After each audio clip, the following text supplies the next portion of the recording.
August నెలలో ఈ రాశుల వారికి కష్టాలు తప్పవు. గ్రహాల సంచారం పరంగా ఆగస్టు నెల చాలా ముఖ్యమైంది. అనేక పెద్ద గ్రహాలు ఆగస్టు నెలలో తమ రాశులను మార్చుకుంటూ శుభ అశుభ యోగాలను కలిగిస్తున్నాయి. వాటిలో ముఖ్యంగా చెప్పుకోవాల్సిన యోగాలు: సూర్యుడు శని కలిసి ఒక శుభయోగం, మరొక అశుభయోగాన్ని ఇస్తున్నారు. ప్రస్తుతం సూర్యుడు కర్కాటక రాశిలో సంచరిస్తున్నాడు. సూర్యుడు శని కర్కాటక రాశి 6, 8వ ఇంట్లో సంచరిస్తున్నారు. దీనివల్ల అశుభకరమైన షడష్టక యోగం ఏర్పడుతుంది. దీని ప్రభావం ఆగస్టు 15 వరకు ఉంటుంది. జ్యోతిష్ శాస్త్రంలో ఇది చాలా ప్రమాదకరమైన యోగం. సూర్యుడు ఆగస్టు 16 నుంచి సింహరాశిలో సంచరిస్తున్నాడు. 7వ ఇంట్లో సూర్యుడు శని ముఖాముఖిగా ఉంటారు. ఈ సమయంలో అశుభకరమైన సంసప్తక యోగం ఏర్పడనుంది. వీటితో పాటు ఆగస్టులో గ్రహాల సంచార ప్రభావం కూడా ఉంటుంది. ఆగస్టు 5 నుంచి బుధుడు సింహరాశిలో తిరోగమన దిశగా సంచరించనున్నాడు. ఆగస్టు 26న కుజుడు తన రాశిలో సంచరిస్తాడు. ఆగస్టు 28న కర్కాటక రాశిలో బుధుడు ప్రత్యక్షంగా ఉంటాడు.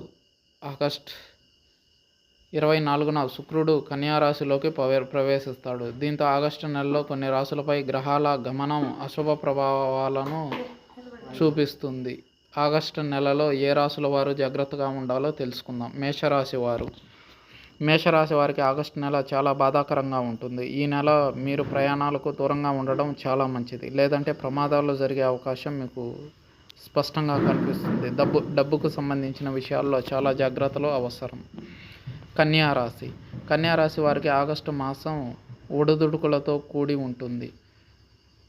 మితిమీరిన ఖర్చుల వల్ల మనస్సు కలత చెందుతుంది. మానసిక ఒత్తిడి కూడా పెరుగుతుంది. సహోద్యోగులకు కార్యాలయంలో చిక్కులు ఏర్పడతాయి. ఈ నెలలో రుణాలు ఇవ్వడం మానుకోవడం చాలా మంచిది. మకర రాశి వారికి ఆగస్టు నెల విశేష ఫలితాలను ఇవ్వదు.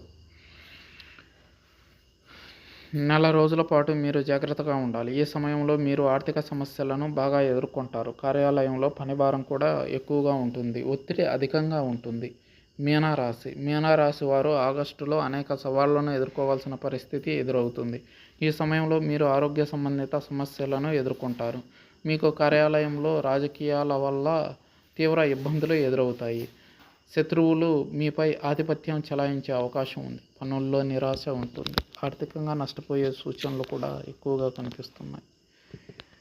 ఈ రాశుల వారు మాత్రం తప్పనిసరిగా జాగ్రత్తలు వహించడం ఉత్తమమైన మార్గం.